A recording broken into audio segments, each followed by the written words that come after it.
Sound check. Thank you, Alex. We can hear you just fine.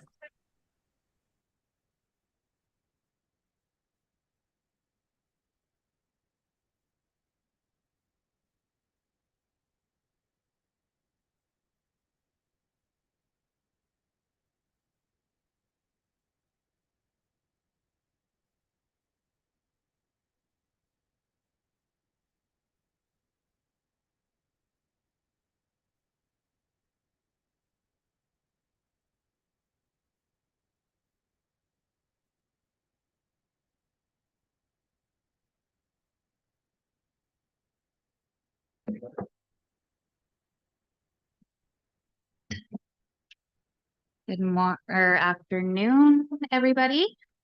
Thank you for joining us for the first Agricultural Development Committee meeting of 2026. We will hold the elections for chair and vice chair shortly, but I will call the meeting to order at 12:46. Thank you. And I'd like to recognize that we are holding this meeting on the traditional unceded territories of the Tayshat and the Hoopachuset First Nations. Reminder that this meeting is being recorded and live streamed on YouTube to the Regional District website. And as I mentioned, annually we hold elections for the chair and vice chair of this committee. So at this time, I will call for nominations for chairperson for the Agricultural Development Committee. Oh, did I skip introductions? I did skip introductions. Thanks, Penny. All right, so we'll start around the room here to my left. Good afternoon, everyone. I'm Russell Dyson from Coleman Meadows Farm, and I'm a member of the Agriculture Advisory Committee. Hello, everyone. My name is Ann Siddle. I'm with the Alberni District Fall Fair. Hello, my name is Sarah Reimer, and I am the president and market manager of the Spirit Square Farmers Market, and I also have my own small farm, No Reimer Raisin Farm. Hello, I'm Anna Lewis. I'm the manager of the Alberni Valley Food Security Society, and I have a small farm called Throat Starts. I'm Larry McMahon. I'm with the Agriculture Advisory Committee. Hi, folks. Pat Deacon, City of Port Alberni Economic Development. And although it's on a minor scale, I had my hands in raised beds this weekend. Hello, everybody. I'm Wayne Smith. I'm also on the Agricultural Advisory Committee and Farmers Institute, and maybe way too many hats, but and a farmer too, and a food producer. So Good afternoon, Heather Shope, Eden Tree Farm and Gardening. I brought eggs for sale. Hi, everybody. My name is Patty Palmer, and I'm the representative on this committee for 4-H. I'm involved in the 4-H program in the Valley. Aklama Penny Cote. I am the electoral area director for Sprout Lake, and I also sit on the Ag Advisory Committee. Good afternoon, Helen Zanetti. I'm with the school district. I'm the trustee representative for Cedar Grove. Good afternoon. My name is Amy Needham. I'm the sustainability planner for the Alberni-Clayoquot Regional District. And good afternoon, Alex Dyer, General Manager of Planning and Development, big time appreciator of food. So thank you to the producers out there. Really appreciate it. And I'm Kristen Cardonahue, Administrative Assistant for the ACRD. Yep, we'll go online here, starting with Fred. Thank you, Fred Boyko, Electoral Area Director for Beaufort, where many of the farms are. And food inflation spiked 7.3% in January. So let's make more food and keep costs down for everybody. 7.3%, that's almost a tax increase we're predicting for the ACRD this year. So let's try and get all those numbers down. Appreciate it. Thank you. And Katie? Hi, everyone. I'm Katie. I'm with Tofino Community Food Initiative, and we're the coastal representatives of the Coastal Foods Roundtable to this meeting. So nice to see you all. Thank you. And Tom? Good afternoon. A pleasure to be here. Tom Odell, Ministry of Agriculture and Food, Regional Agrologist for North Vancouver Island. And I have a small commercial nursery. Thank you. And Lisa. Hi, everyone. Lisa Aylard, Stonehaven Farm. I sit on the AAC and a representative to District A Farmers Institute. I sit on a few other things as well. One of the reasons why our food is going up, sawdust bedding for farms right now. Our usual load used to be about $200 that we sourced locally, and now we have to bring it in from Nanaimo at $708.75. Thanks. Thank you. Okay, now we'll go to the elections. So I'd like to call for Sorry, we've just got to echo in here. One moment. Call for nominations for the chairperson of the Agricultural Development Committee for 2026. First call. Don't everybody rush to jump for that one. Sarah, do you accept that nomination? No? Okay. Anybody else? Wayne? I nominate Heather Stroh. Heather, do you accept? No, thank you. Okay. Anybody else? Any other nominations? Helen Zanetti.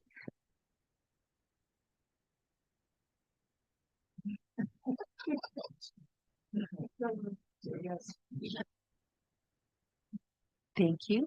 And I always want to be helpful, but I don't think I'd be the best person for this. Can we ask if anyone wants to step up? Is that an option? Yes, that is an option, or we can just do a temporary appointment for this meeting and then people can consider it going forward. Nobody is interested. Okay. Just Kristen, yeah, I would suggest that if we had a volunteer for today, and then that gives us a meeting for us members to talk. Well, us, I'm not a member, but for the members to talk amongst themselves and hopefully come up with a chairperson. But we would gratefully appreciate a volunteer to lead the meeting today, at least.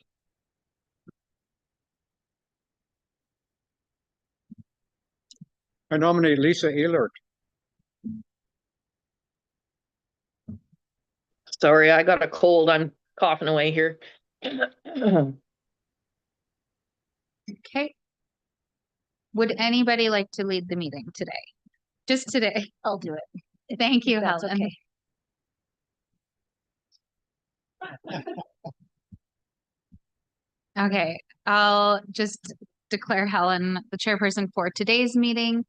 And we will consider going forward.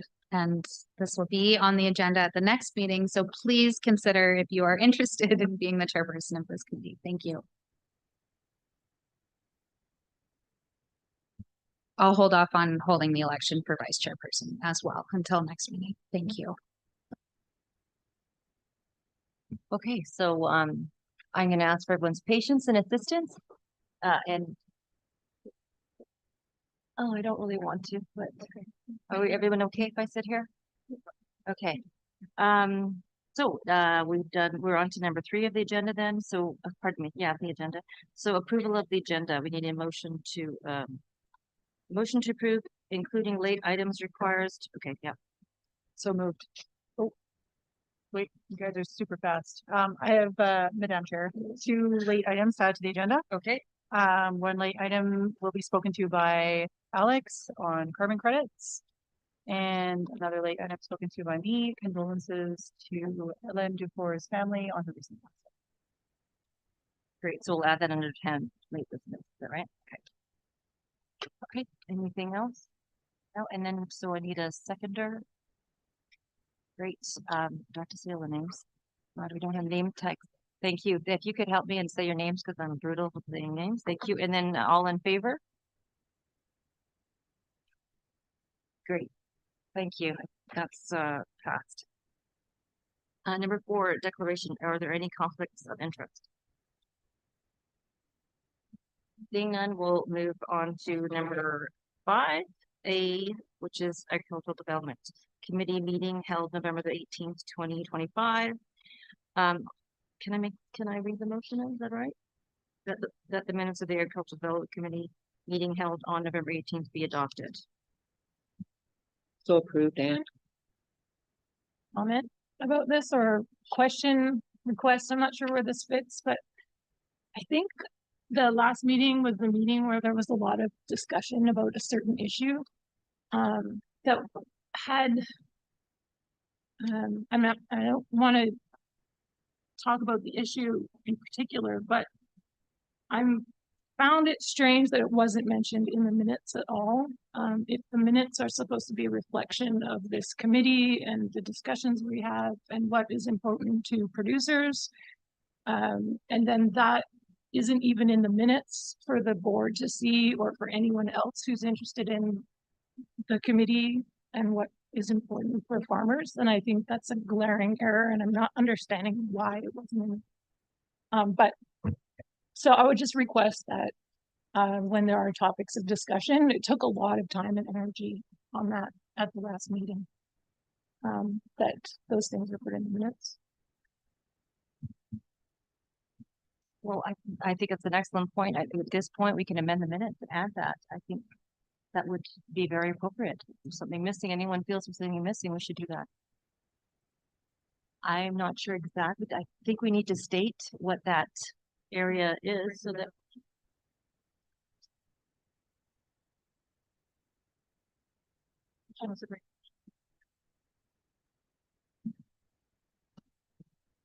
do you have to make a motion to amend the minutes? Oh, I would make a motion to amend the minutes to include all the topics of discussion that were discussed at length.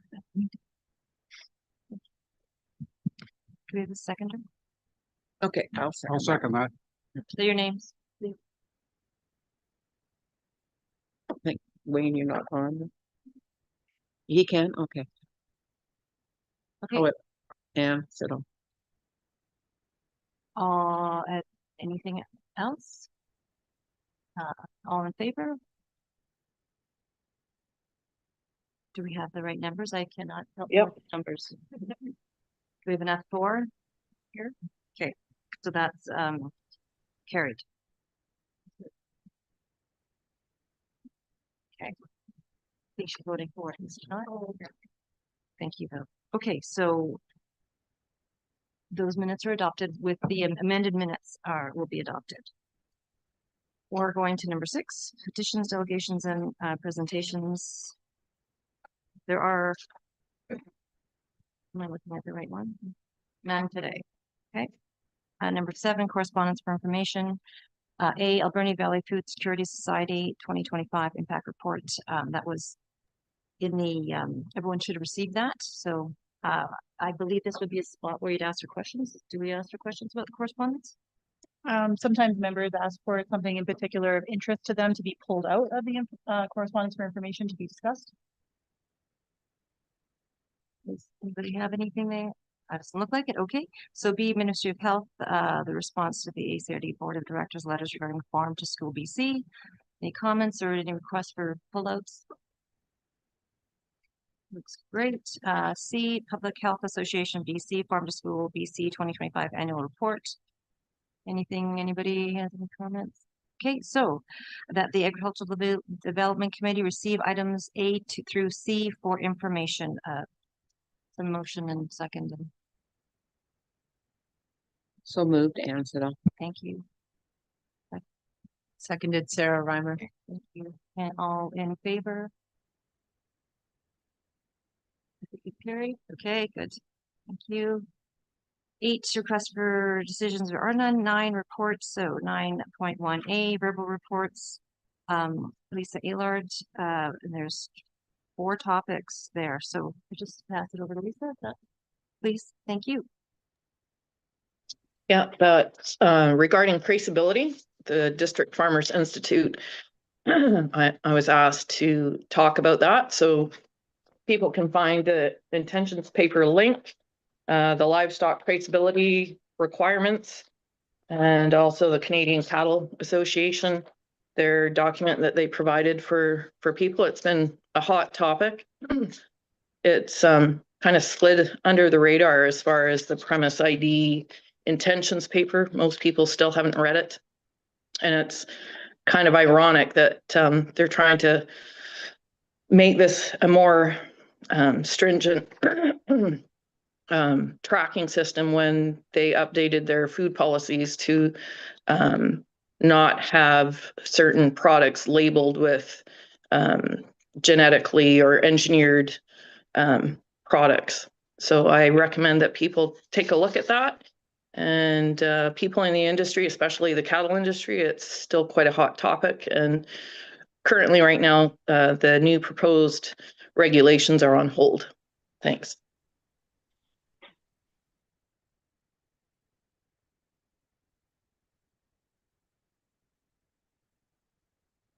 Thank you.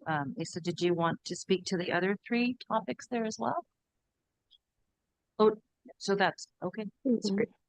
Thank you. Okay, so any questions or comments? Wayne? Yeah, this is a pretty important subject here, you know, so I think we should spend a little more time on this one here. So they bought this in the government. This is through the task force recommendations, I think it was. All these things about traceability is one of the recommendations. I think that they basically enhanced the enforcement on it. That's the way I read it anyhow.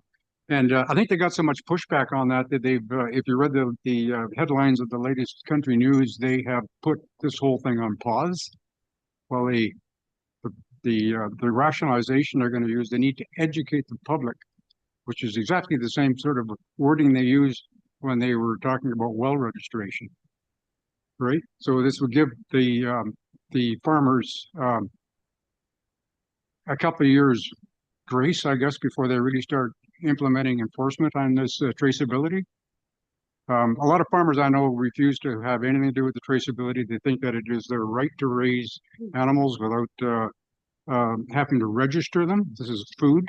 And, you know, so there's this whole fundamental reason why they don't want to do it. It's sort of a belief thing that, you know, and it, this sort of accumulated in, once you start registering, the fear is that, and just getting back to what we talked about in the last meeting, the fear of the CFIA coming around and with recommendations or enforcement to euthanize your cattle for whatever reason with unfounded accusations or beliefs or whatever. So people are afraid of that. And, you know, this whole thing is a big problem because when you've got fear, you know, you've got, you know, you're not getting really good evidence on anything. So I think that we got to get past this fear part. You know, I do, you know, I talk to a lot of farmers. That's one thing. If I got any benefit, I guess, because of my grain business, it gets me around all over the darn place. I talk to farmers all over the place. Every day I'm talking to some farmer, whether it's in the Peace River or Saskatchewan. And there's a common issue here, or a common concern, I guess it would be. And it is about the government overreach in these areas. And I think that's why they got the pushback on those people say, we ain't going to comply with this. And so they're going to spend another year or two trying to educate us as to why this is necessary. And we don't, you know, so we're kind of at that. I mean, the ostrich thing sort of was another nail in the coffin for the government's credibility on all of this. And so everybody paid attention to that. So I think if anybody is thinks that the public is really concerned about this, they better think again, because it's not just farmers are concerned, it's also people in the general public are concerned about this too. So, you know, so in a way, it's a bit of good news that they put it on pause. That means people are pushing back. I'm glad to hear that.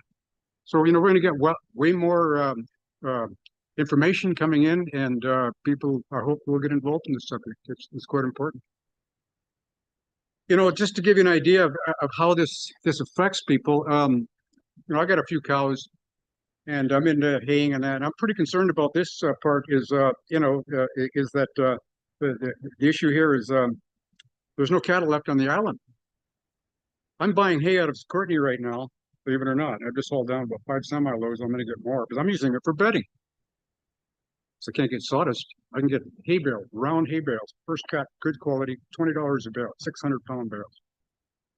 They're just all over. There's barnyards full of these things. So the place I'm getting it, I says, well, how come you guys are selling the stuff way below cost? He says, we got rid of all our cattle. They had up to 300 head of friggin' cattle, and over the last couple of years, they have been shipping them off. He says, we don't want to be in this business no more. He says, we see problems with the Food Inspection Agency, with all of this. He says, we're getting out. And so they're not going to cut hay, I guess. So I'm trying to talk him into doing grain, because what are you going to do with all these fields? And, you know, and they got beautiful fields and all the irrigation, everything is there. The family is a long-term, used to be dairy farm. They got 2 or 3 sons, and they're moving into construction, home construction. He says, we need the buildings empty so we can put our bobcats and our excavators and all that stuff they're doing. It's just like so sad to see all this knowledge just going down the friggin' tubes with young people just not wanting to get into agriculture. You know, they had tried a lot of different things trying to make money, including growing potatoes. We said we grew fantastic potatoes here, but we couldn't find a market because the distributors in the mainland were pushing back and complaining that they had already had markets and they didn't want the Safeways and the big stores to buy their potatoes. They said, we piled them in the field and the geese ate them all. There's a problem. There really is a problem there. So, you know, back to the hay, my concern is that I've got so much hay, I don't know what to do with it. Like I say, I'm piling it up and my cows are sleeping on it. They've got the best bed they ever saw. You know, it's like 10 feet deep now. I just throw a round bale out there, just knock it down, take the string off, and they knock it down and lay on it. Fantastic. You know, so the problem is, who's going to cut hay this year? There may not be a market because, you know, along with that, I know that there's barnfuls down island, wrap bales, and there's hundreds, if not thousands, that they can't sell them. They still got hay there from 2 years ago. We had the bumper crop. You know, so if there's no animals to eat the hay, who's going to want to cut it? Which brings us into the fire season coming up. I worry about all these uncut fields of dry tinder, dry fuel, just waiting to just race right across there and to get into the next little grove of trees surrounding somebody's house. You know, so you know, I don't know what the answer is to that. And it's all about losing our livestock. And farmers are, you know, to justify why he sold 300 head, he's look at the prices we're getting. You know, they're getting such good prices. This is a no-brainer. So, you know, I'm holding on to my few cattle left and, you know, worried about the traceability things and wondering if maybe I shouldn't follow their direction. Maybe maybe they're right. What's a worry?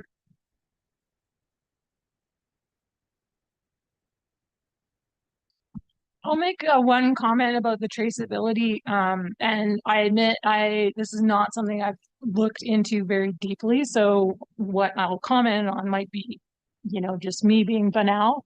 But I have heard quite a bit about just that the traceability regulations were being postponed, the implementation. But what I couldn't actually find really easily was exactly what it was that they were postponing.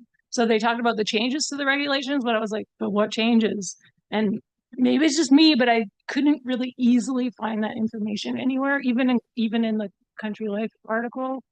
It was like they talked about the changes and that the cattlemen's had issues about this and all that, but it wasn't very clear what exactly it was. So just a comment to anyone who writes about this stuff that maybe.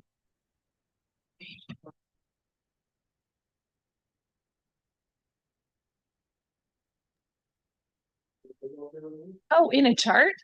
But I looked, okay, that's good. That's perfect. This is why this Agricultural Development Committee is so important. We get this information in our agenda packages. Sorry, I missed that. Thank you. Just as a note of curiosity, I read all the things Lisa sent, but in the intentions paper, they talk that they figure 65% of people have registered for this, for premise ID. And I thought that was utter, absolute bullshit. I mean, nonsense, because it includes if you have like 3 chicken in your backyard. Are you telling me that everyone has backyard chickens as registered for premise ID? There's absolutely no chance, right? Or rabbits or any of those things that people are raising in their backyard. So 65% of people have premise ID. I don't like that. Just seems absolutely ridiculous to me. That's a side note.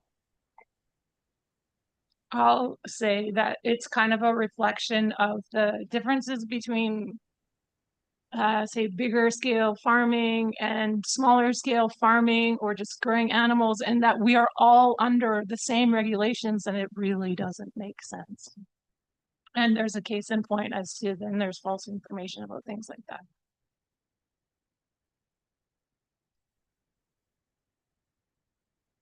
thank you, everyone. Good discussion. Is there anything you wanted to add, Lisa, because you were speaking on the topic? Sure, I was gonna show that there is a bit of a chart, but it is still a bit confusing. A few of the things are any animals that are leaving your property, they need to be reported within 7 days. Whether you go to a vet, if you're taking it off farm to a vet, to the fall fair, deaths need to be reported within 7 days. There's a few more things, other things that people are concerned about, because it's all tied to this One Health stuff as well, is that there could be a push to enforce vaccinations of animals with things that people don't want. The other thing was, I know in the UK, they're taxing people because of climate change and that kind of thing. I think they were charging like $200 a head for beef and dairy. So a lot of these things, you know, start with good intentions, I guess, but it doesn't always equate into what some people think. So it is a big concern. Thanks. Thank you, Penny. So I'm wondering if there is a charge that's connected to this, if what you're saying is happening elsewhere. Yes, it's something that if you look to the UK, I know there is a beef breeder in Saskatchewan that was talking to a producer in the UK, and he was explaining what happened there. They would have unannounced inspections, people showing up to make sure that animals were tagged. There's fines, there's, you know, a bunch of other things, and it's something that we need to be concerned about. Thanks.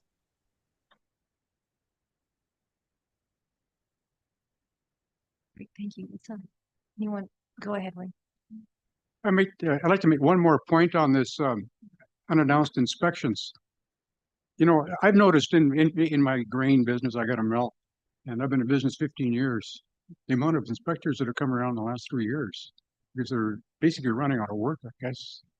I've been visited twice now in the last month by WorkSafe BC, you know, over my milling operations, which is fine. I'm not going to complain. It's all good information. And I was happy to see them. I invited them in, and we had a good discussion. I learned a lot, safety things, which was really important. But we had a conversation, and they will admit that, you know, we're just not getting to work anymore. There's no more sawmills. There's no more logging. There's a lot of, and they still got all the enforcement people. I've also been visited by Weights and Measures Canada. They haven't come around ever. Have they ever come around? So I'm expecting Canada Food Inspection Agency to come around shortly and check all my storage conditions for grain and that, which is fine. I'm always happy to see them, but it's just like, you know, they're trying to keep themselves busy. So I think that they'll be around looking at livestock too. So.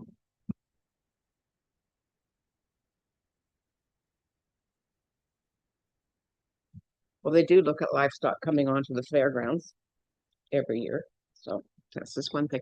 But originally, the changes to the livestock traceability included the fairs, and there was a huge petition that went out and a lot of signatures on it, and they've taken that clause off now. They don't have to.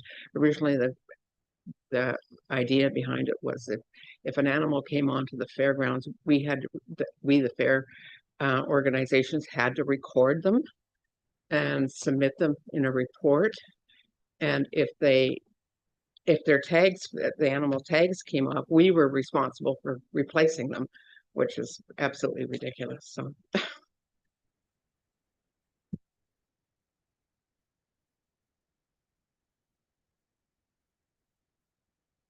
Now, just one more thing, Ann. If you lose the tags that come off, could I have them? Because as far as I know, you can't buy tags unless you got premises ID. I tried to buy them. Well, we do have a premise ID actually, and we're not a farm.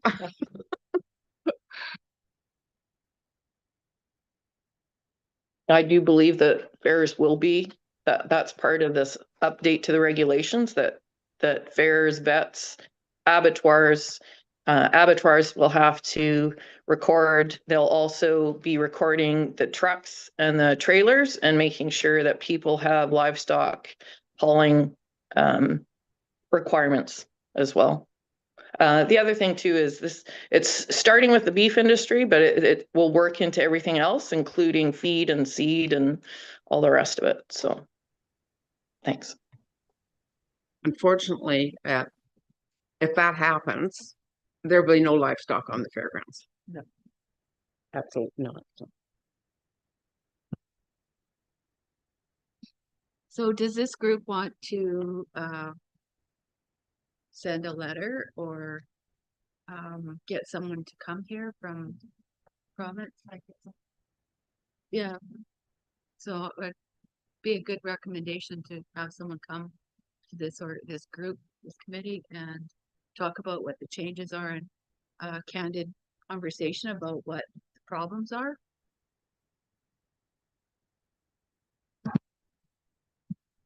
Would someone like to make that motion or something like that?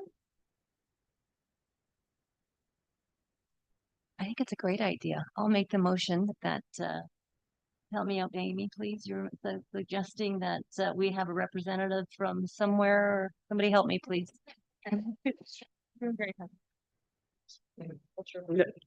It's a federal.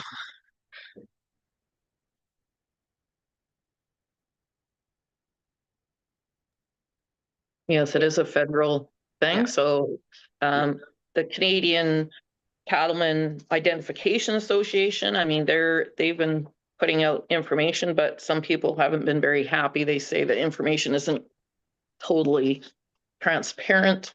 You know, I guess maybe making a recommendation for clarification on what the new regulations that they want to implement would be.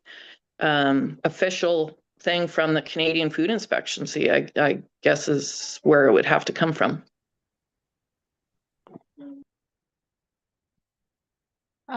If the committee wants to make a recommendation to direct staff, it actually has to go through the board of directors. So a recommendation, if it was going to be housed in a motion, would have to go through the board of directors that they direct staff to invite someone. So can I just step in and say, I will take it upon myself to look for a representative from either CFIA or the ministry or both that can come and speak to the ADC and then have that conversation. And if there's anything that comes out of that, then we can proceed from there with regards to directions through the board to write a letter or anything like that. Would that be acceptable? Can I ask a question? So would you take this upon yourself to make this, you know, to bring them here and you kind of coach us and them along on the conversation personally? Generally, when we invite a delegation, it's for an invitation to speak on a topic that they are considered a subject matter expert in or have a passion for. And the questions are open. At the end of a discussion, they ask for questions and the committee can bring questions and have a discussion at that point. Okay, I'm just kind of hoping that you would become really educated on it before they actually arrive so that you can ask appropriate questions and kind of steer the conversation in support of the farmers, I guess. That sounds like a great job for the new chairperson to become, you know, super educated and tear that meeting to the hilt.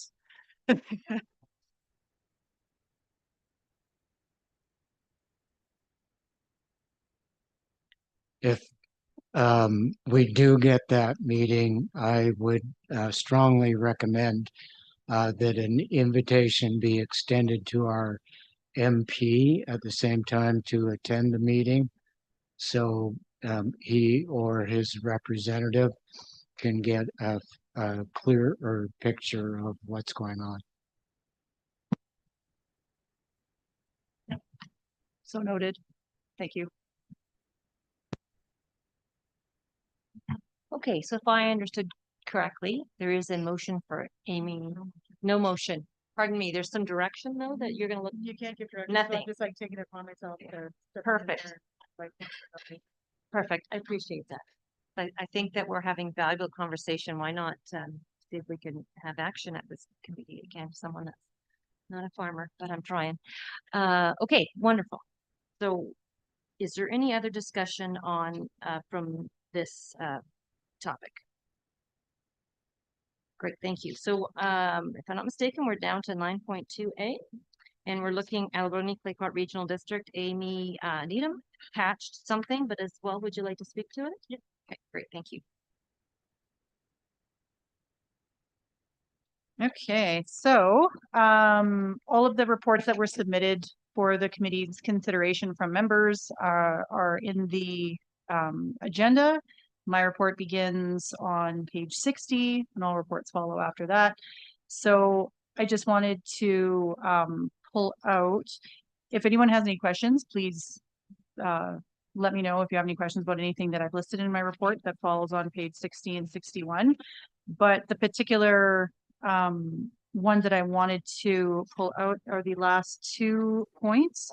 So on December 10th, I was super happy to see final reports for the Alberni Valley and West Coast Food Security Emergency Plans, the Alberni Valley Livestock Emergency Plan, and Alberni Valley Agricultural Water Plan head to the board.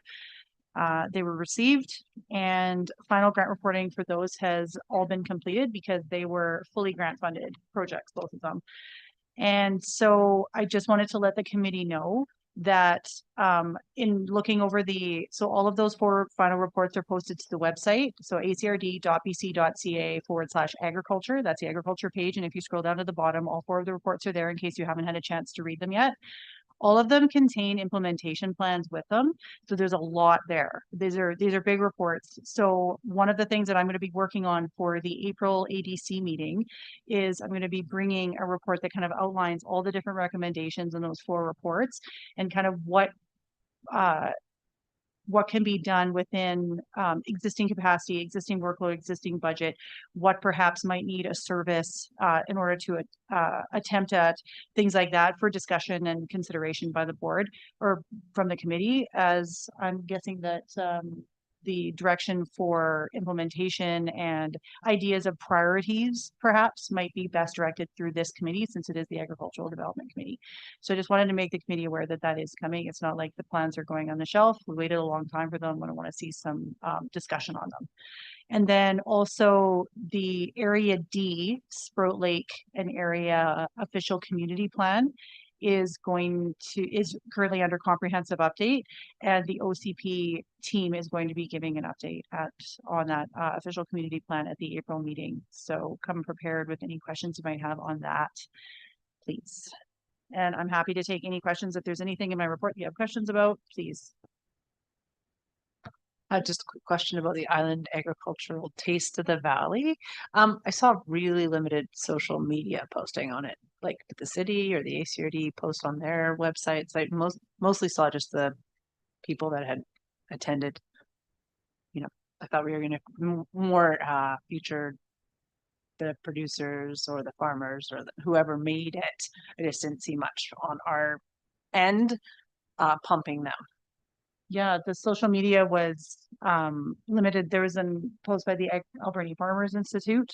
And then if I wanted to do a social media, I don't have direct control over the social media for ECRD, but I can put a request in to do social media with pictures to follow up. So I can definitely do that. Do you still do the ACRD What's on Your Fork page, Facebook page? Okay, so it could go on there though? Yeah. Amy, I do have Sherry posted on Sherry Patterson, the director responsible for organizing, posted on her own Facebook page a nice video. I will forward that to you. So yeah, okay.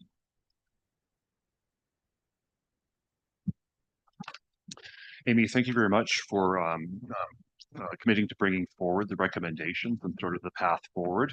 And I would really encourage that we, as a committee, give due consideration to those recommendations and how we can help based on who we represent in our community.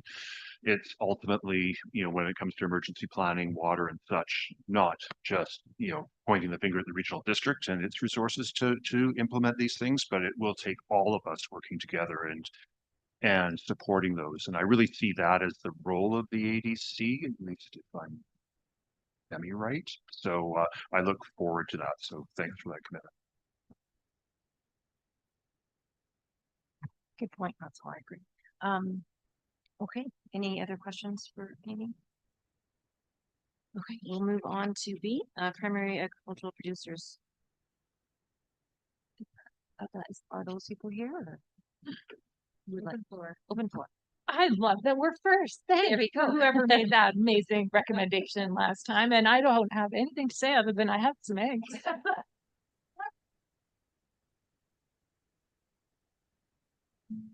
I'd like to talk a little bit about, as a food producer, one of the things that is my main interest in agriculture, the cows and everything else I do are sort of secondary. It's sort of I have cows because then I can eat the grass around the place and keep it tidy. And if I spill grain, I got a place to feed them. I don't want that many chickens, but I do spill a lot of grain.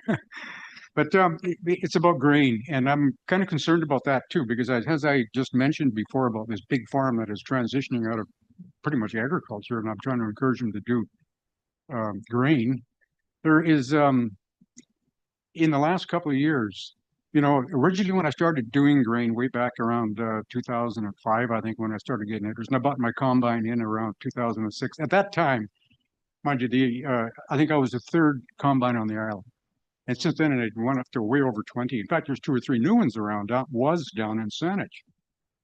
And in Nanaimo, somebody I was working with in Nanaimo had a pretty new combine. We did a lot of stuff together, but he's now gotten out of it. And now I see up in Courtney, a lot of the guys have gotten out of it too. There's combines for sale. Oh, there's a whole line of cleaning equipment for sale up there. I'm trying to get a hold of the people, but I think they're off in Europe somewhere. They sort of abandoned us and they're gone. And, this stuff's sitting there and the combines for sale. Everything's for sale. And I heard down in Saanich too. So we're going the wrong direction here. I'm kind of concerned about that. I don't know why that is. I just haven't been able to get a handle on that. Other than age, and some of the cases I can say, well, you're 85 years old. Well, yeah, it makes sense, but I'm close to that too. So, I'm a little bit concerned about, because I do really feel, like our food security is going to be in grain. It really is, because history has proven around the world that is the only resource that actually can sustain a multi-year famine. So, so we need to get the storage, and I'm working on that. And when the WorkSafe PC people come up, one of them was intensely interested. We got into a big conversation. He sent me some information. I'm going to go to Nanaimo to find out what they're doing, but apparently there is a hub down there that is looking to do something like that, to have grain storage in a fairly large quantity. So I need to find out more about that. I don't know if Amy's got any information on that. They've got a food security group down there too that is apparently might be way ahead of us. So I need to find out about that. So I'll try to. They sent me the link. He sent me the link. I'll send it to you. Maybe you could have a look at it, because I kind of think I need to go down and talk to these people. Because I was contacted a few years ago from groups out in the Fraser Valley that wanted to have storage, but they, their vision was that they could get this big silo and put a bunch of grain in it and leave it there, and maybe if it was ever a famine, there it is. But I had to kind of remind them that if you're going to store grain, you got to move it. Otherwise, it will spoil. It's got to be, that's why I found markets for my grain. My intentional purpose was to have this big storage, but then I realized you just can't sit on this forever. I'm not an Egyptian pharaoh that can be buried in this stuff.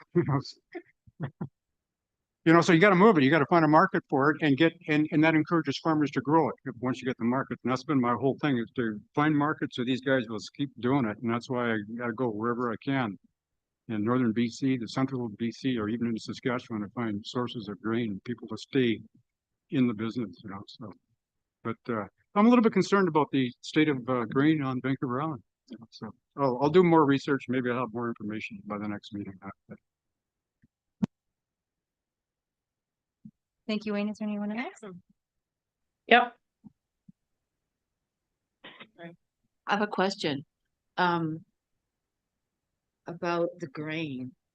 Is that something that's run through like an organization like the Farmers Institute, or is there an organization that you're part of that is looking for solutions, or? Well, in respect to the Nanaimo, what I just talked about, I haven't got all the details, but it sounded to me like it was just an independent group of people that decided to form their own little food security group. I don't know if how much support it's got from their regional district down there, or whether there's anybody involved. I just don't have that. He just kind of told me about it. I just got the link like 2 days ago, so I haven't had a chance to really follow up on it. But it kind of sounded like, because they did a tour of my facility, obviously. He said, hey, what you're doing is what we're trying to do down there. That's where the subject came up. So I've got more questions than answers at this point, but I'll find out. And as far as the mainland goes, I think it was pretty much the same over there. I can't remember, unless it's usually, historically, a lot of these things have been done through religious organizations. Like the Mormons really do look at a year's supply of food, and they use grain as their real storage because it can be done basically without any artificial, or much protection, electricity, all that other freezing, so. We're still, even after 15 years, we haven't really gone a long ways. I mean, I was hoping we'd be a lot further along with this, and interestingly enough, I've got more interest in Indigenous groups in the mainland over this, and over in even Alberta are really looking at this. So I've got some feedback from some of them, and they're very interested in it. And of course, they're sitting right on the hub of where the grain is growing. Why wouldn't they do it? A lot of their territories are being used for grain, so they're interested in it too now. So I think that is someplace that we should really, if you want to put a group together, and it may be wise to keep it independent of all of these organizations and just do it as almost like not so much a free enterprise, but maybe as a social enterprise or social protection thing. I don't know. There's just so much room to imagine what we could do, I guess. The thing that comes to mind for me is the emergency preparedness plans for food security, and I know not all of the nations in this regional district were part of that, but in my own conversations with a lot of nations, there's interest in storage facilities and stores of food, and so if ever those things move ahead, then I think it could be a great partnership with you, Wayne, and yeah, just that. Thank you all. Anyone else? Yep. Hi, I'll speak on behalf of Colin Meadows Farm, and as a reminder, we are a dairy farm with water buffalo, and my son and daughter-in-law have a conventional dairy. My ask of you is please drink milk, Canadian milk. Don't forget, because the industry works with government for appropriate policies, we can say that Canada has the highest quality of milk that is produced by employees that have high standards of care. And that is a far cry better than other countries that would love to sell us their milk. Remember that when you drink Canadian milk, it is not tax subsidized as the American milk is. Rather, a supply management system ensures that the consumer pays the price and ensures that producers don't overproduce, but just produce enough for what the demands are. So it's a fairly good system. But it is necessary, if we want to sell ours as a better product, that we do work cooperatively with government at the provincial, local, and federal level. That's not to say that we don't get rolled over or pushed over. We need to ensure that we participate in processes where there is that opportunity on new policies, such as premise ID or otherwise, to provide our input. But ultimately, we do depend on governments to work collaboratively with us to provide a better Canadian alternative. And I think when it comes to the dairy industry in this country, it's a pretty good example. Thank you very much. Thank you. Lisa, did you want to speak? Yeah, something that popped up in the Country Life recently. It's the reclassification of farm definition debate. It's Big Bang Cidery. I don't know if anybody's read the thing. Basically, the Nanaimo Regional District is trying to charge a certain area of their farm as industrial, which is where their bottling processing area is. So to me, this is a bit of a canary in another mine shaft type thing, that if we are trying to process our beef here on the property, the possibility that in the future, reclassifying certain areas of farms because it's not being used as a growing vegetables or whatever, I would be interested to know where the regional district may be thinking if Nanaimo is trying to do this. Thanks.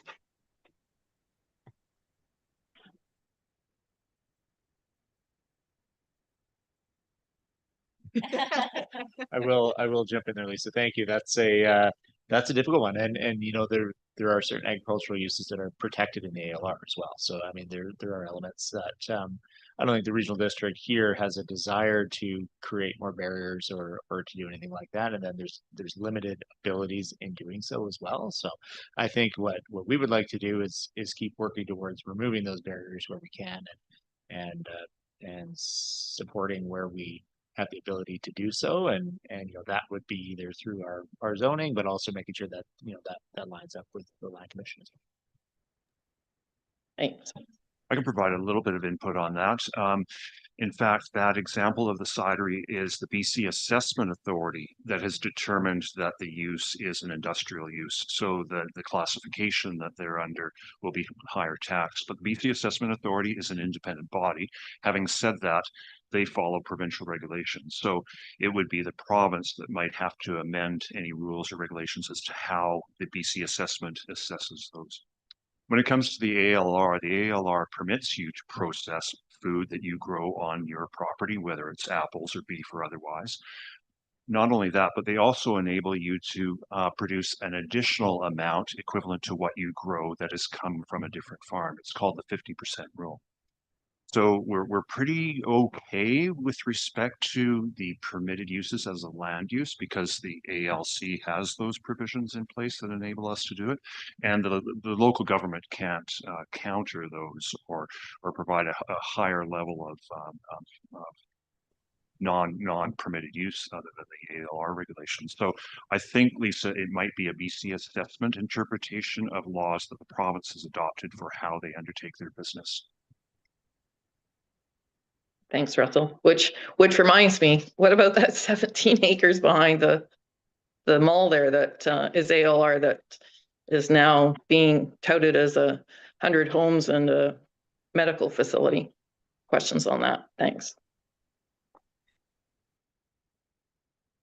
Before we get into that, and I'm going to move a little further away from Pat Deacon when we get into that subject. But anyhow, back to this whole thing about the assessment. I completely agree with what Russell says, and I fall under that whole worry. When I read that article, I figured, oh my God, this, you know, because I'll tell you why. Because I just built a 5,000 square foot building that's being used as farm right now. I fully intend to switch over to grain. I got all the cleaning equipment ready to go, and everything is ready to go. The minute I do that, I will fall under the same trap that cidery went into. So I'm a little bit concerned about that. Right now, everything I got is on wheels, which is sort of not a permanent structure. So yeah, I would be very interested in the province changing their assessment to more reflect what the Agricultural Land Commission has said there's approved usage on a farm, which includes I remember going to a meeting, well, Russ was there, I think, a few years ago, where they even said they've approved body shops, as long as it was for the purpose of maintaining the agriculture, keeping the farmers on the farm and keeping them as having an income source, I guess it would be. So I think that the assessment authority's got to be working with the agricultural in order to basically, have bypass that requirement on industrial. So I think on farms, we should have a special designation for that so there are buildings, because, like a farm building, it may be used for a certain while, like that cidery. How long are they going to do that for? Then it gets turned back into whatever agricultural use it was probably built for. So a lot of these things are temporary. So, but I agree with Russ. I think that's where we need to go to get that changed.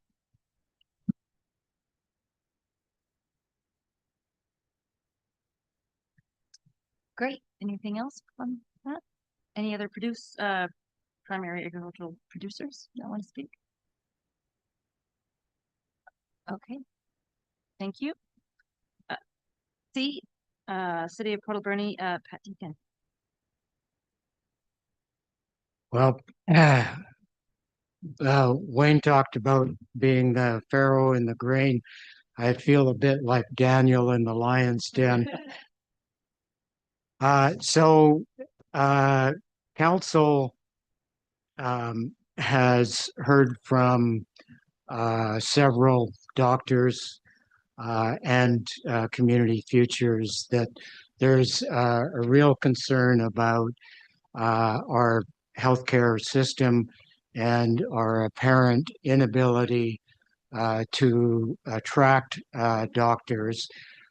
So 3 years ago, they began to explore this, and about 2 years ago, Community Futures incorporated a not-for-profit society with doctors here in the Alberni Valley, with the intention of building a clinic, on the premise that part of the challenge in attracting doctors is that they don't want to work like the doctors of yore, where you're working 18 hours a day running a business, that kind of thing. The new ones coming out want a work-life balance, and they want to be surrounded by colleagues so that if they end up with a patient presenting a challenge that they can't identify, they want to be able to refer her or him to a colleague. So this group has looked at about 15 parcels of land within the city, and not been able to find one yet that they think satisfies the criteria that they established for building this campus of care. So council has made a motion that they're supporting the work of this group, and the group is proposing that some of the 17 acres that's owned by the city in the agricultural land reserve behind Staples be removed for the campus of care clinic, but that the motion was subject to approval from council and the application being prepared by Community Futures, and that any costs above $10,000 for the application would be borne by Community Futures. So McTavish Consulting, based out of the Lower Mainland, have been hired to assist in developing an application. They've done some soil testing on the 17 acres behind the city. We're waiting to understand exactly what the testing has concluded, but we do understand that the classification won't be the same as it is currently. And we are also looking for the reason why an application to remove that acreage was rejected a number of years ago, and what conditions around benefit to agriculture have not yet been, I guess, implemented. So all of that's being done, and once this group has prepared a report to council and has an accompanying report prepared by McTavish, and we've taken a look at the benefit to agriculture that could be provided in, I guess, in support of moving forward with that. Council will then determine whether or not they're going to submit the application.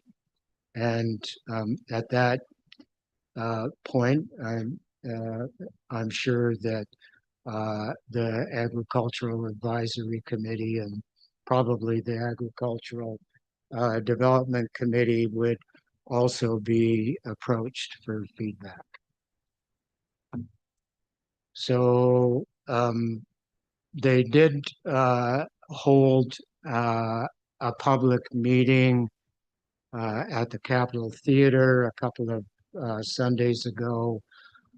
There were about, I think, 150 or 200 people in attendance, and a number of questions raised about the agricultural impact on the agricultural land in the community, and questions raised about where we're at in respect of doctors and healthcare.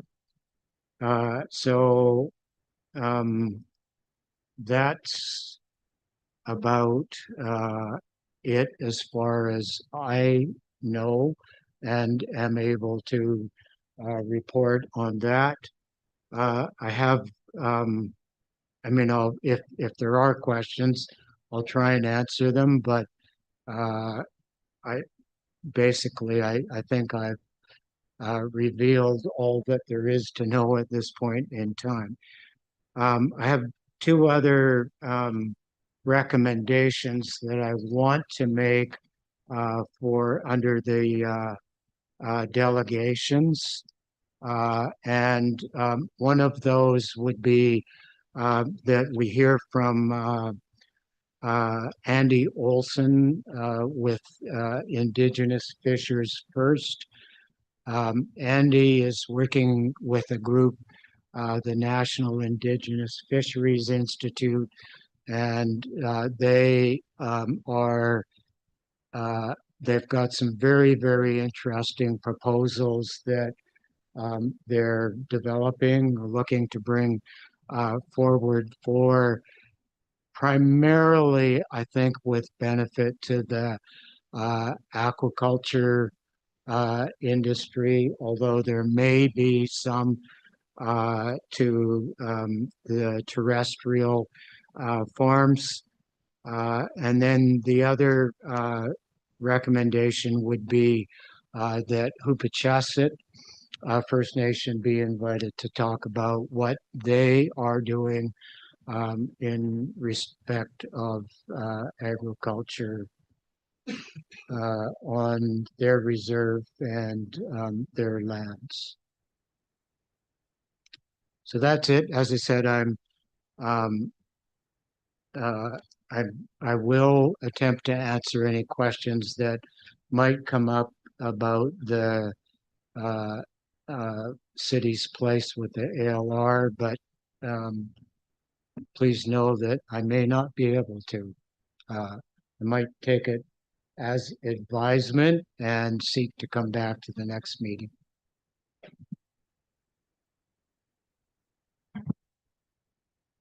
Thank you, Pat. Are there any questions?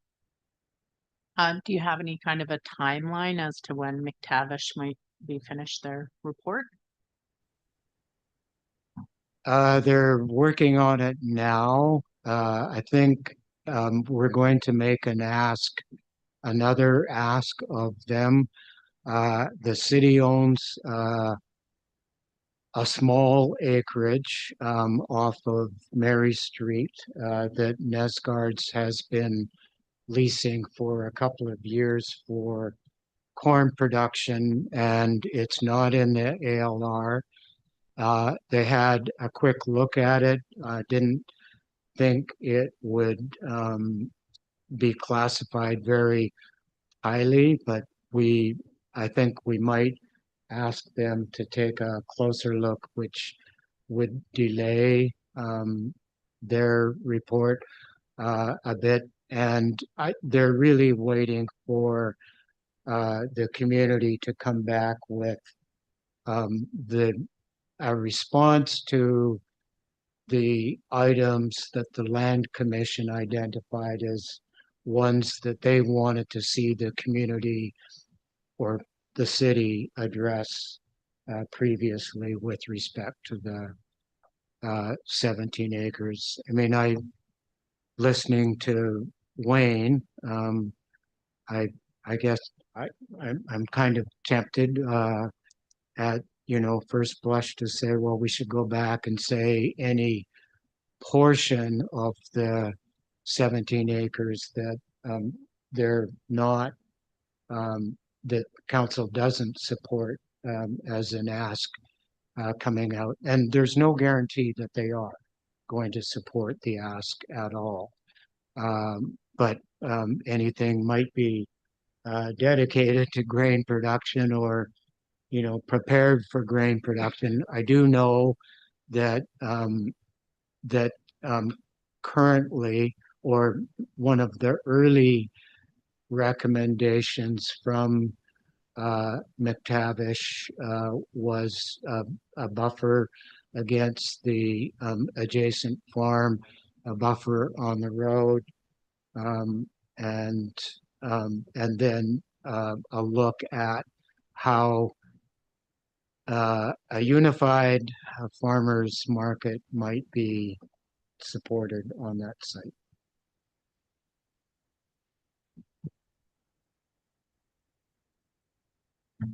Just a simple question. Is this application for sure going to come before the Agriculture Advisory Committee? If council said no, I don't see why the application would, come to you. If they said yes, then it would. And also on that, thank you for the update, Pat. The property is actually in the city as well, so it's not in the regional district. So we would have to look at, we don't have a lot of applications like that, obviously, but typically the Agricultural Advisory Committee will review applications that are located in the regional district that will ultimately go to the regional district board for a decision. Am I correct in assuming then that it's possible that it may not come before the Agricultural Advisory Committee? From what you just said, that's just what I thought I heard. Yeah, I don't want to say one way or the other. I mean, we would want to know more about it. I know as much as you all know. So that once we learn more about it, I expect that this group will give us some advice on how best to approach that, and we can communicate that with the city council as well. And then I guess my only other comment would be if there's a property on Mary Street, is that not in the inundation zone for tsunamis and like right along River Road there? And it seems very like I would automatically assume that that would negate any building of a campus of care facility if it's within the tsunami zone. Yeah, the tsunami zone was one of about 12 criteria that the nonprofit society set out for location of the hospital. There were other things like proximity to bus routes, proximity to the hospital, with obviously within the city, and I guess where there wouldn't be too much difficulty in expanding the infrastructure that would be required for it. And there was a whole bunch of other criteria, but first on the list was out of the inundation zone. Quick, maybe it would be easy to Wayne's point, and I will say I'm not super up to date on what the exact terms of reference are for the Agricultural Advisory Committee. But if it's not in there, then I would make a motion that the terms of reference are changed so that any applications to changes to the agricultural land reserve within the Alberni Cracklet Regional District, which of course includes the city, be brought to the Agricultural Advisory Committee, regardless of where their specific location is. I did ask this question at the regional district, if it would be coming to the Ag Advisory Committee, and was told did not necessarily. But if the regional district has any influence, I will be making that recommendation that it goes to the Ag Advisory Committee for recommendation. So yeah, we've had this discussion at the regional district. Well, I'll again say that I'll make a motion to that effect, that it actually be, the terms of reference be changed to include that. If the ADC wants to make, if anyone wants to second that motion. I'll second it.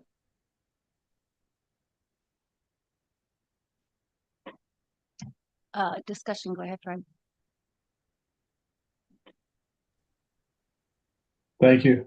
So I brought this up at their last board meeting and talked about the previous plans of turning this land into a farmer's market.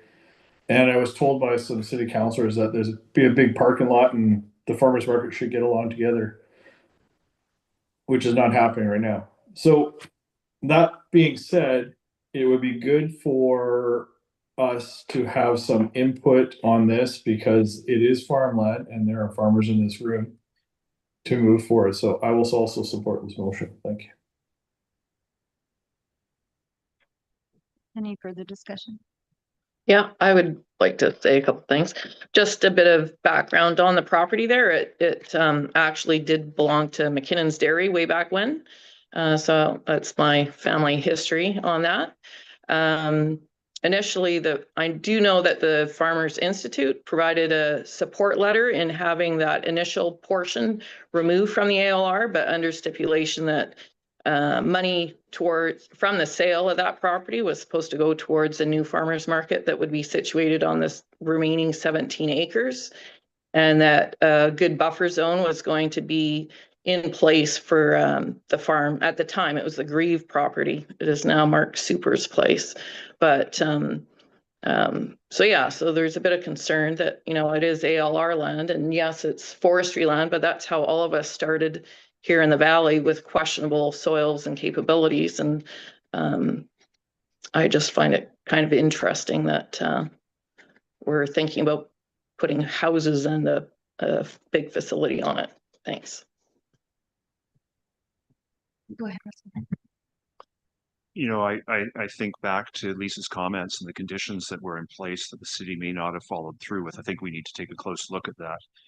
But in the meantime, Walmart is situated there, and I would be curious as to what the taxes are that the city has gained from that commercial use as opposed to the previous use that was on the property.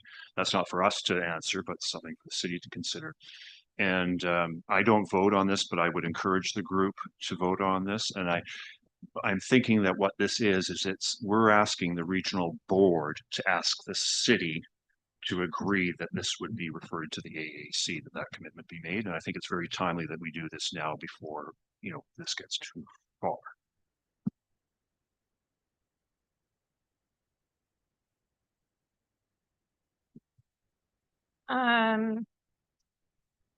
Well, I have a couple of maybe an idea, question, comment. One of the things being that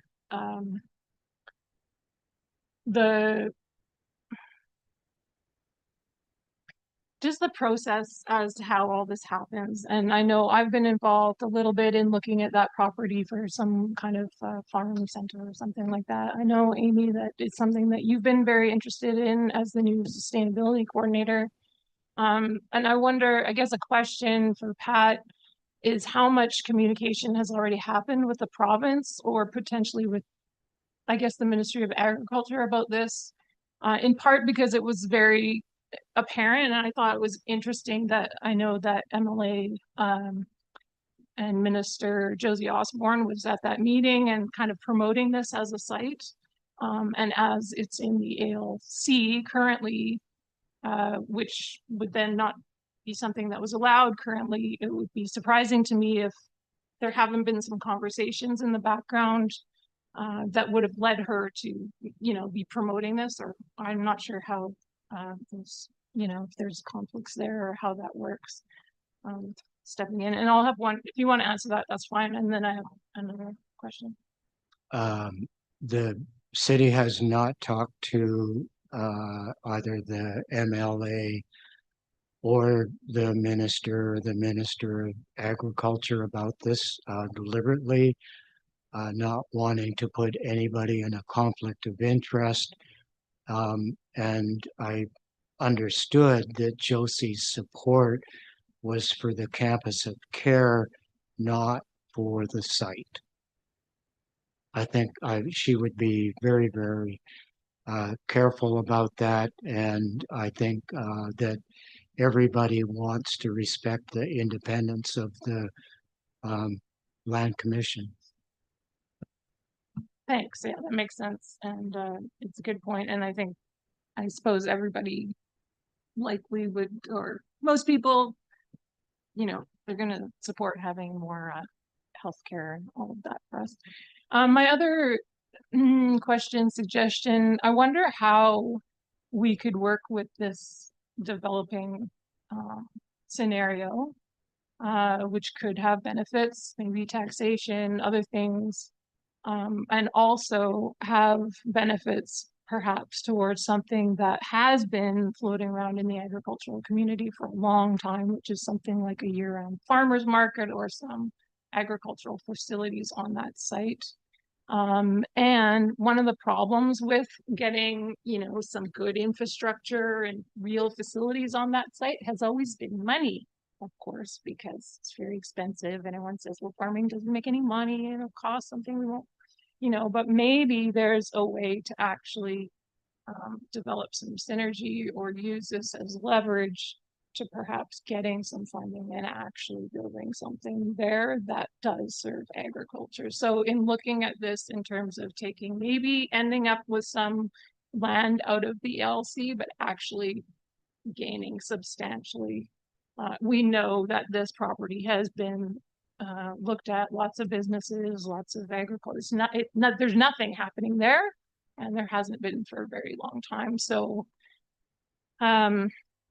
maybe that's up to you, Amy, because our sustainability coordinator, I know you're quite into this and you actually have some, probably no capacity, but at least you're getting paid and some good connections and all that. But I wonder, how could we okay, so this has happened and maybe people aren't that happy about it, potentially coming out of the ALR, but how could we actually use that to agriculture's benefit?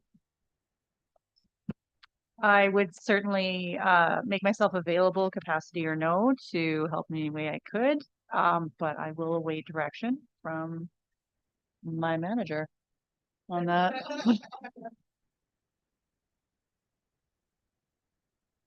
Okay. Oh, sorry. Go ahead. I was just going to, when's the next meeting of the Ag Development Committee? April the 21st. Okay. Okay, I'd like to expand on Heather's idea. I went to the Capitol Theater sales pitch presentation, whatever you want to call it. But anyhow, and it struck me, they're pushing, this is a crisis, the medical doctor thing. Totally, I agree with that. We got three crises. You tell me which one's more important. They're all about even in my mind. One of them is the healthcare medical crisis. The other one is our food sustainability, the agricultural crisis. And the third one that we sort of forgot about is the homeless drug issue in this town. Living next door to this 17 acres, I know all about it. It's full of homeless. They're all over in the place in there. So where are we going to move them when we start making a big parking lot and housing development? I got an idea. This gives us an opportunity. Kind of maybe it's unrealistic. I don't know. But what if we were to come up with a plan to encourage the homeless to be in there and to actually go in there and till up some gardens and teach them how to grow food in there? Because there are little pockets of flat pieces of land that make good garden. That actually sells better than you think it is. There's lots of terrain differences there's opportunity for little small plot gardens. Rather than chasing them all over the countryside and moving them from park to park and everywhere else, what if we actually says you guys are going to be safer as long as you take care of the land, give them a bit of tin and so they can make their tents better, I guess, whatever, and tell them to start farming and set them up behind Staples in there or whatever with tables, and they can start selling their product as a farmer's market. It's just sort of maybe it's a pie in the sky idea. I don't know, but it seems like there's an opportunity here to actually reach out to the homeless, and a lot of them are. I go in there and talk to them all the time. You know, these are not. You know, yeah, there's a lot of problems, all right, but there are people that are just lost hope. They need something. I don't know if we could work toward that. Maybe the Farmers Institute could be something we could work on to kind of push that idea. This is for Pat, and you know, so I don't know if the city will want to take the lead in something like this across the country, because that's what it would be. I'll just follow up with what I was saying. And actually, again, I suppose I'll just ask Pat specifically, because what did you say? You take it under advisement or something, what you heard? I just like, I guess, request that when you're looking at this and when you're speaking with the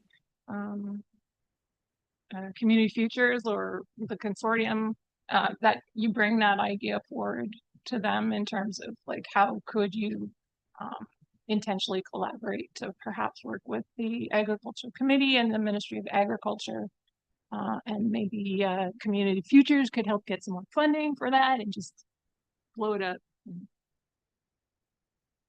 Maybe don't say blow it up, because that probably won't go over very well, but you know what I mean.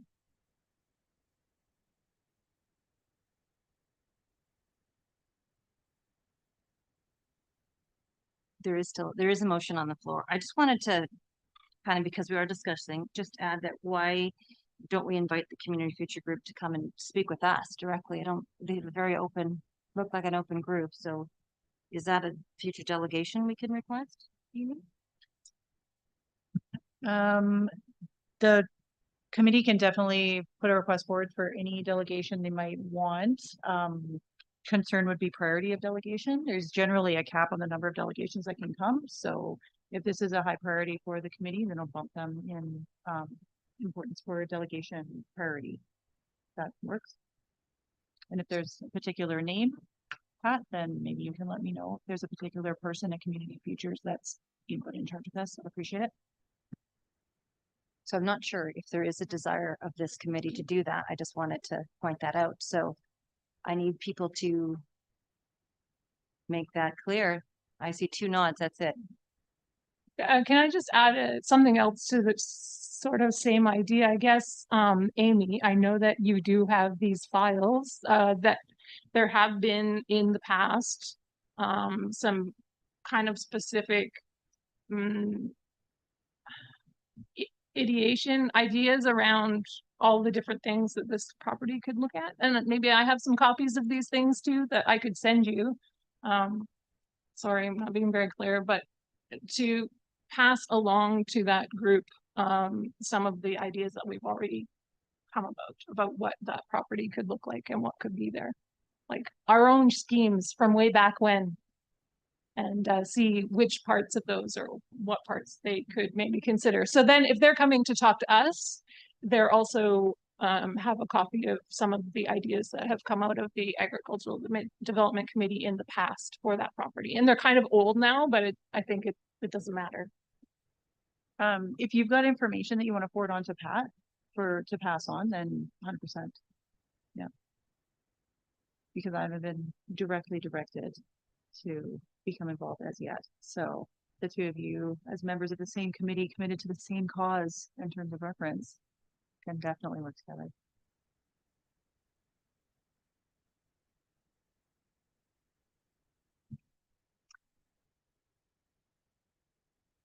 I'm a little lost. We'll do my suggestion about, because it's within, okay, we'll do the motion. I apologize. So if there's no other discussion in regards to the motion to looking at, if necessary, changing the terms of references to make sure that this committee would be included in a advisory capacity. That's kind of the summing it up. If I'm not, oh yeah, please help me. Did you write a motion? Could you let us know what that was? Yeah, I have 2 I wrote one and then it sort of changed with the discussion. So I did want to get clarification on that. So I have the first one that I wrote was that the Agricultural Development Committee requests that the Alberni Clayoquot Regional District review the Agricultural Advisory Committee's terms of reference and update to include reviewing all agricultural land commission applications in the regional district, including those that fall within the boundary of the city of Port Alberni. And then just with discussion, it sort of changed to just this one particular application. So I wasn't sure if you wanted to be included with all future applications or if it was just this one specific to send this medical center application to the Agricultural Advisory Committee for review prior to submission to the Agricultural Land Commission. That the Regional District Board of Directors is asking the city of Port Alberni to send this application to the AAC, or have it like a blanket that all applications come to the AAC if that's a possibility. Which one, Heather? The motion I made was the first one, and Yeah. that sounds right to Okay. me. I really love that motion and it's very succinct. I would just add to it and that the regional board seeks the concurrence of the city of Port Alberni because we need the city of Port Alberni to agree to that as well, right? And we want the board to make that ask.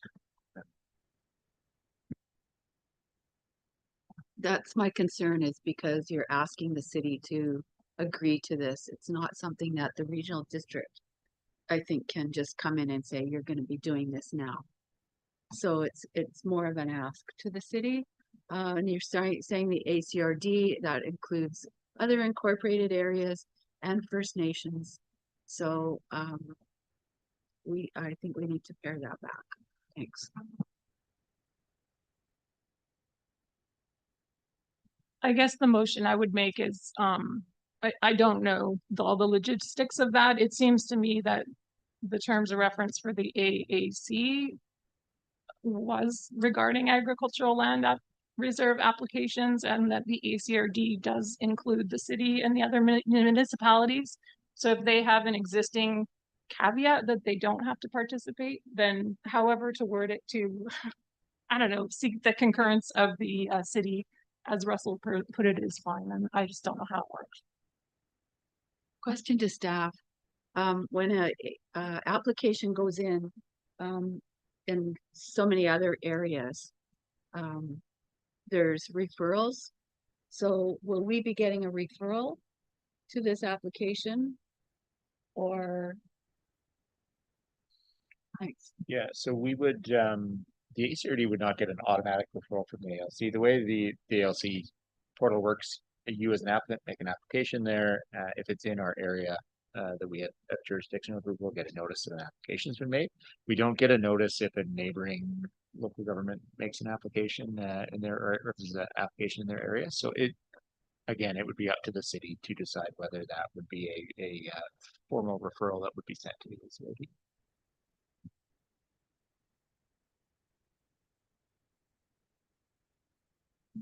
Based on that and Russell's, I'm a little bit worried about that because just to keep it nice and simple, I am a member of the Agricultural Advisory Committee.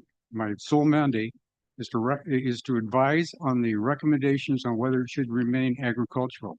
Once you start adding in other parties that could veto this, suddenly we could lose our ability to advise effectively. I'm trying to keep very focused. Anytime I do a decision, I just look at the agricultural potential and protection of the agricultural land reserve. That's it. I try to keep all of the politics and everything else out of it. And I'm just worried that we might be putting vetoes in here that could override our mandate. These are all great points. And Wayne, I feel for you sitting on the AAC and spending your time and making recommendations that are then vetoed. But I would also say that your recommendation could be vetoed by the ACRD as well, in any case. So it's kind of one of those unfortunate things at the time on the committee. But I feel it. Okay, I'm gonna call the question and my understanding is the original motion that Kristen read for all applications. I'm gonna ask all in favor or against. In favor, sorry. Who's in favor? I think it was seconded. We had two people earlier. So those in favor? And again, opposed? So I'd say it's carried. Okay, thank you. Okay, we're gonna move forward because I think there's only 45 minutes left and someone else may want to share. So I'm gonna move down to D, School District 70, me. I attached a document. If anyone has any questions, feel free now. Great, and we'll move down to E, Island Health. Not here. Ministry of Agriculture and Food, Mr. Odell. Good afternoon. Good to see everyone. Always a pleasure to be invited to your meeting. I think most of what I have is covered in the Islands Edition e-bulletin that came out the first week of February, but I just wanted to remind you that there are a number of funding programs open right now. The Environmental Farm Program, Beneficial Management Practices Program is open for funding. Business risk management programs for farmers, so that's crop insurance and agri-stability. The summer student farm worker bursary that's open. You can apply for up to $3,000 for hiring a student. Indigenous Pathfinder Service. If you have questions about any of these programs, feel free to reach out to me, and I encourage you to subscribe to the e-bulletin so that you are kept abreast of all of these programs and their opening dates. That's all. Thank you. Any questions? Thanks for coming, Tom.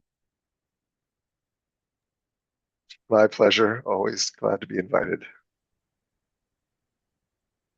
Okay, great. Thank you. We're moving on to H, Albernia District Welfare and there's a chance. Oh, sorry. My apologies. Sorry about that. Albernia Farmers Institute. Lisa, I'm sorry. Well, that's Wayne.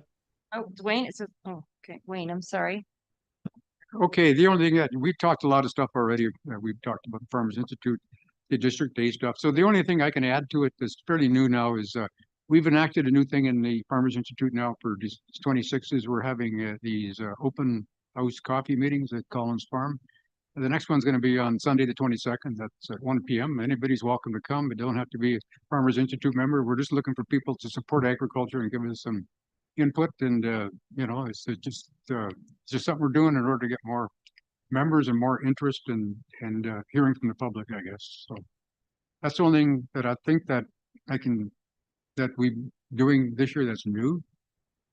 You know, we've all been busy, so we haven't had all the meetings that we probably should be having. It's hard to keep up with all this. I did recommend at one of the coffee meetings that we take all this huge amount of information that's coming in from the government, regulations and papers and everything. It's almost beyond my little mind to read it all. I just skim through it and I don't understand half of it anyhow. So I suggested that maybe we look at doing an AI program for that because as an assistant, and I've actually did some research on it, and there are some really good programs where it can all be sent and it can be deciphered down and put in simple words like that I would understand and sent back to us on what we should be looking at. And it's I think that's the way of the future, and I'm hoping that we go that way just to make it simpler, because I try to read all the stuff and understand it because it is important. But anyhow, that's all I got for the Farmers Institute, unless Lisa's got more. Well, that's great. Thanks. Does the Farmers Institute have any association with the Rural BC group? No. Or any BC bigger organizations for farmers? Because yeah, I think there's stuff happening on the mainland.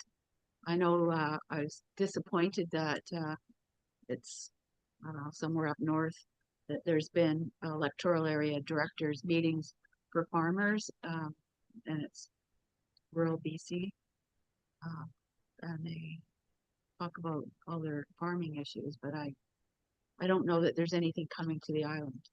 Thanks.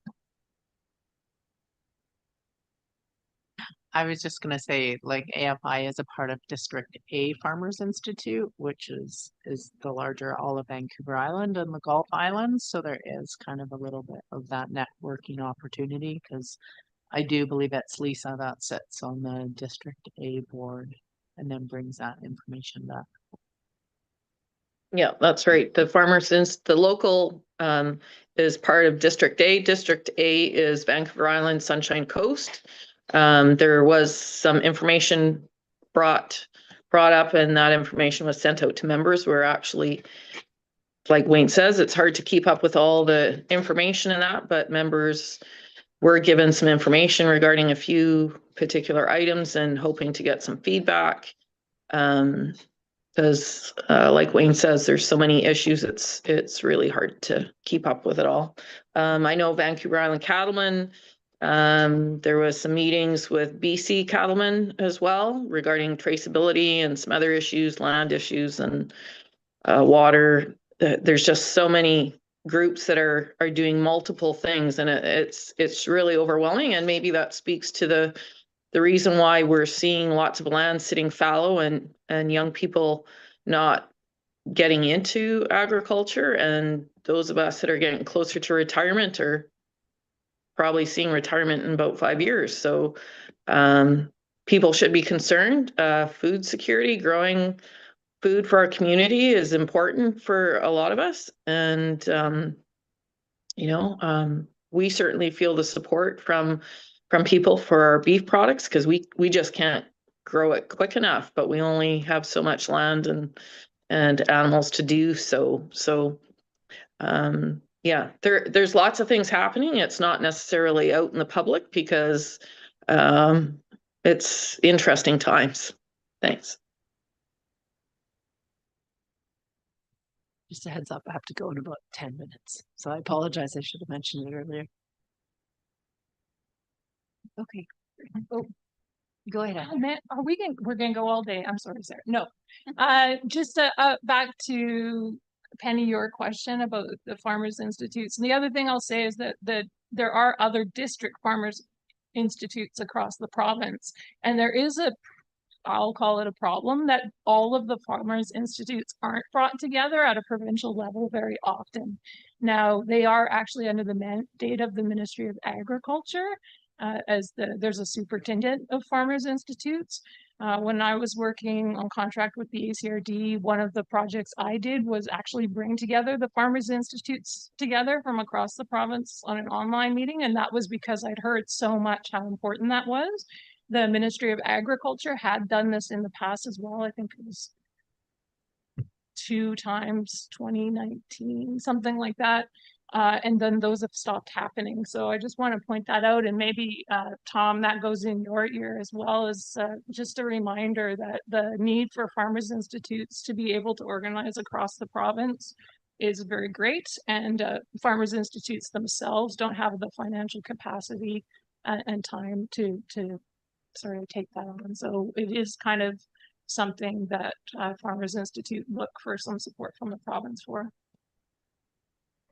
Thanks, Heather. Actually, you made a good point. It tweaked something for me. The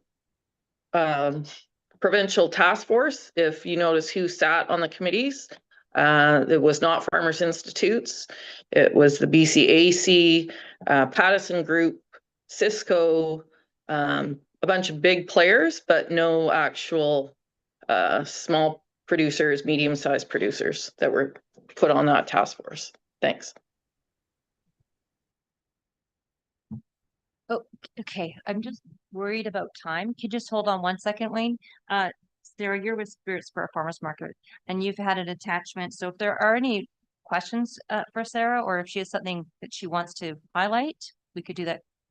Okay, and then we'll get back to you. Okay, thank you.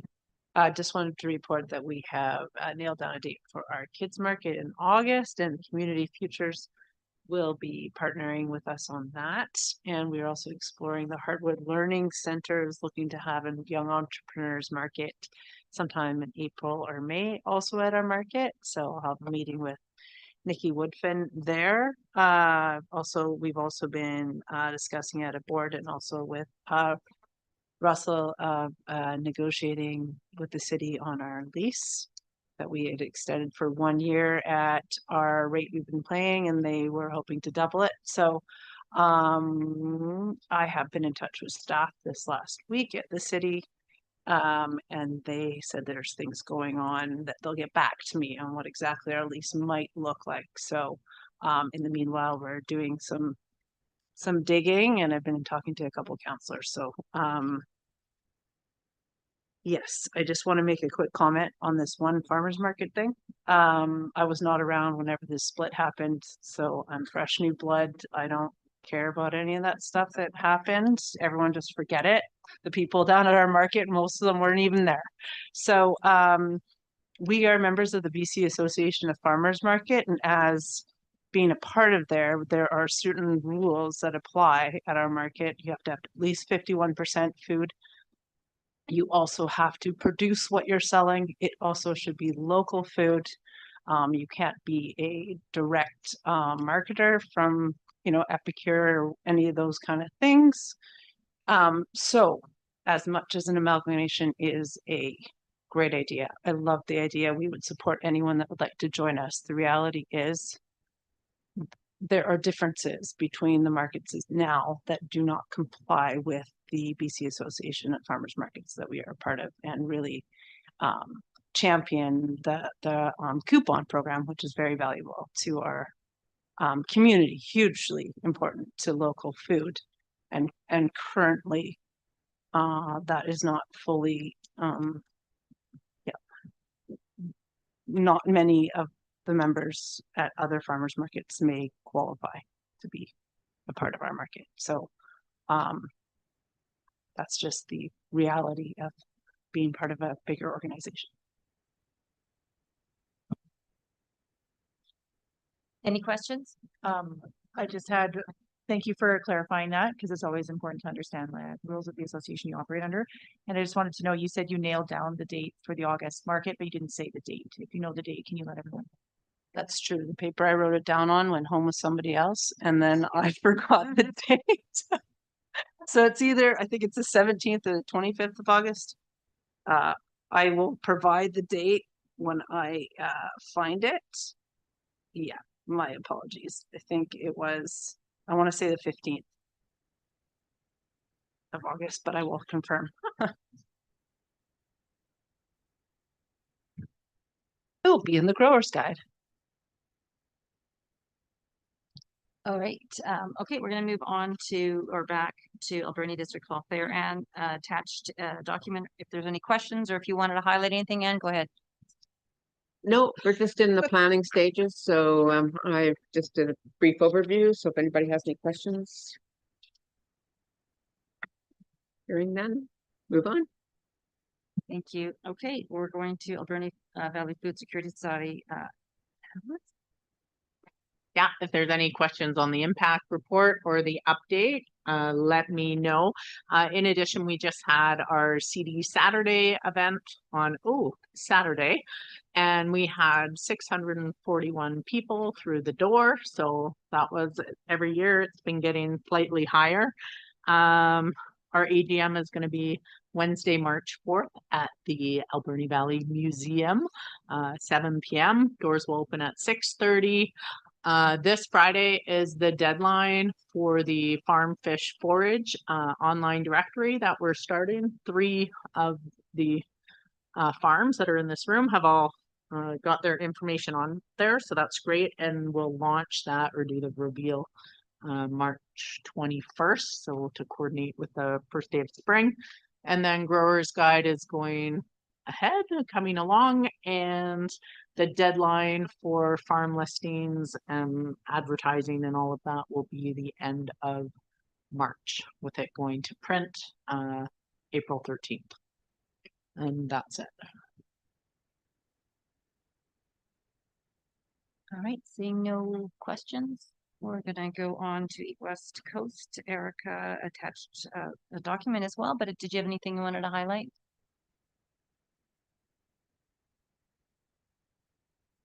Oh, sorry, I didn't see it. Okay. Okay, anybody have any questions? Right, okay, thank you. We're going down to L, Portal Brandon Port Authority doc. Plus, I don't think she's here, right? Okay. There, and then we're going to M, Coastal Food Roundtable, Tofino Community Food Initiative, Katie, please. Hi, yes, we sent along our updates too, but I'll just keep it short and say lots of exciting things going on in the coast, expanding some support for school garden programming into Ucluelet and a Pitsit, and our connections with the Howsit. So there's just a lot of great stuff going on, and I'll leave it at that. Any questions?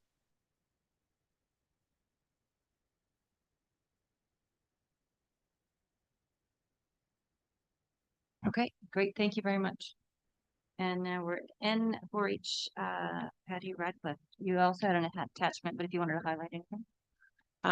My report is attached, just a couple things. We have added a couple of projects this year, small engines, horses, and I believe sheep are going ahead. There's still a question mark about a couple of them. And I just wanted to say that it's really encouraging to me. We have a lot of members coming back from last year. We've got a few new members. We've actually, I think we're up to 10 leaders and 3 screen volunteers now. So we've had some more adults step forward as well to help. I think a couple people today have touched, both Wayne and Lisa, on the fact that there's a lot of concern about farmers are aging and there's not a lot of young people getting involved, and hopefully 4-H is helping to fill that void a little bit and get some of the kids out there and interested in everything agriculture. Thank you.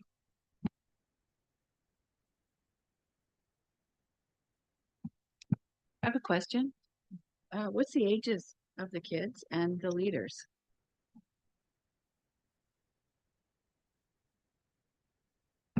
So the Clover Buds is a program within 4-H for age 6 to 8-year-olds. And then the what are termed regular members, for lack of a better word, are 9 to actually 21 now. And those are members that have an individual project. So they go into beef, or they go into small engines, or they go into poultry, and they look at one particular area. Whereas Clover Buds examine and look at all the different ones so that they get an idea of what they might want to do when they get to be a little bit older. We have leaders everywhere from 21 to probably close to 70. So we've got some grandparents that have stepped up to help this year as well, that are a couple screen volunteers. So real cross section. How do you reach these kids, and are you in the school? Yeah. So most of the advertising is just word of mouth. We do a lot. I think the fall fair is a really good place to promote it. So we usually have things set up. I will say 4-H in the Valley here is still very much in a rebuilding phase following COVID and everything that happened through that. And we've just been really encouraged by the number of kids that are really interested in and wanting to. And I think there are a lot of other young people out there that we just haven't reached because they don't know about the program. So that's certainly in the works, but there's a lot more we can do for sure. So what's your capacity? What's my capacity? Of 4-H. So I was one of what's called the key leaders. I was the key leader last year, which is the leader in charge. I stepped down from that for a whole bunch of reasons, but we have 2 co-key leaders this year. So at the moment, I'm what's called a resource leader, which means that I'm sort of there to help, because I think of most of the volunteers in 4-H right now, I've probably been doing it the longest. I went through all the program when my daughters were in it a long time ago. So my question about capacity is, how many kids can you take? It the sky's the limit. The limiting factor often is adult volunteers. Every time you meet, you have to have a minimum of 2 volunteers there that are fully trained and screened and everything by BC 4-H. It's run through the provincial organization.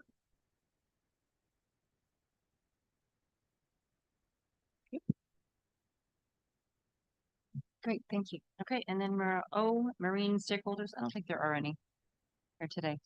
No. Okay. Amy had something else. Sorry, just one, I forgot that, Tanya Shannon couldn't be here today. She's a primary producer and, she manages the cabin out at Shannon Farms. She did send up a quick late update. She set up her market dates for the season, 4 in total. They'll be posted on her website and social media soon, so keep an eye out. And the culinary events, Heifers and Hors d'oeuvres and Gather and Graze, are set for July 25th and August 8th respectively. So she wanted people to know, to mark their calendars, and she is undergoing the menu planning with Chef Martin Dean of Neck of the Woods in Tofino. So just wanted to make sure that everyone knew her update because she did submit it and ask that it be read out. Great, thank you. So now we have to accept these. So that the Agricultural Development Committee accept these reports A to O, or one more for information. So I need to move her in a second, please. Anna Lewis moves. Seconded, Heather Shob.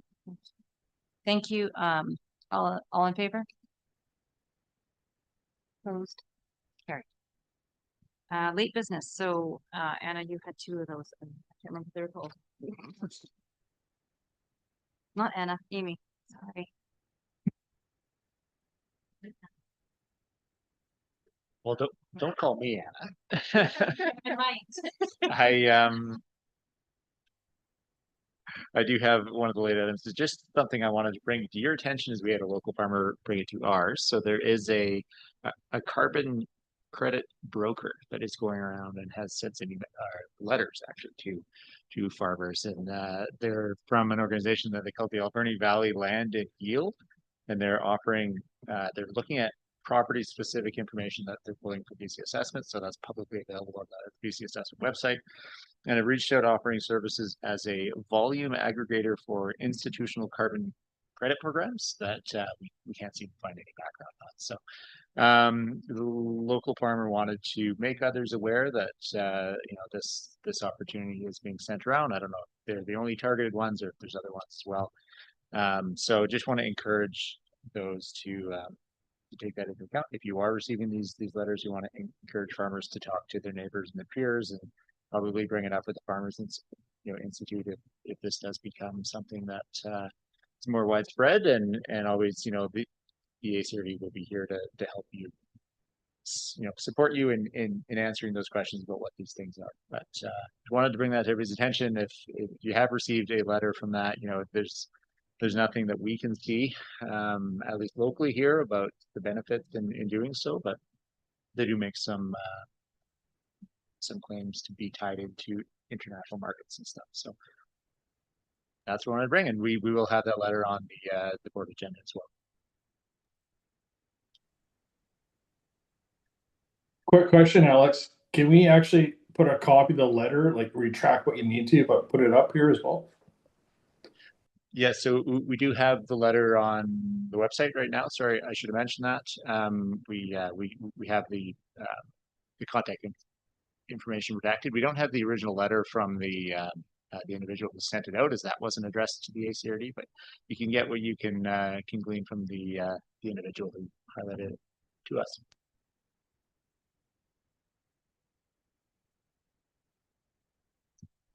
Great. And then there was a second item. Thank you, Madam Temporary Chair. So I am very sad to report to the committee that I received notification this morning of the passing of Alain Dufour, who was the Island Health public dietitian who sat on the committee for quite a few years and was incredibly involved across the community, which is across schools and committees, very, very involved, very knowledgeable, and will be sadly missed.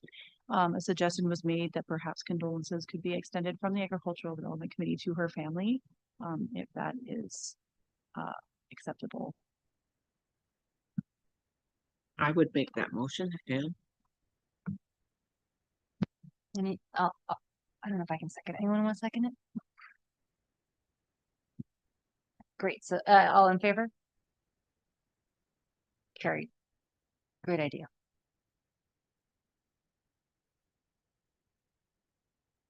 Thank you for that. Okay, number 11. Questions, comments from the public participating in person in the board? Okay, is there anything on Zoom or emailed to questions? No, there's no questions in the email or on Zoom and no one in the audience. Great, okay, thank, oh, yeah, go ahead, Russ. Pat Deacon had made a suggestion that we invite two different parties, and that we never put our minds to that. So I'm just wondering whether there was interest in who participated and who was the other one, Pat?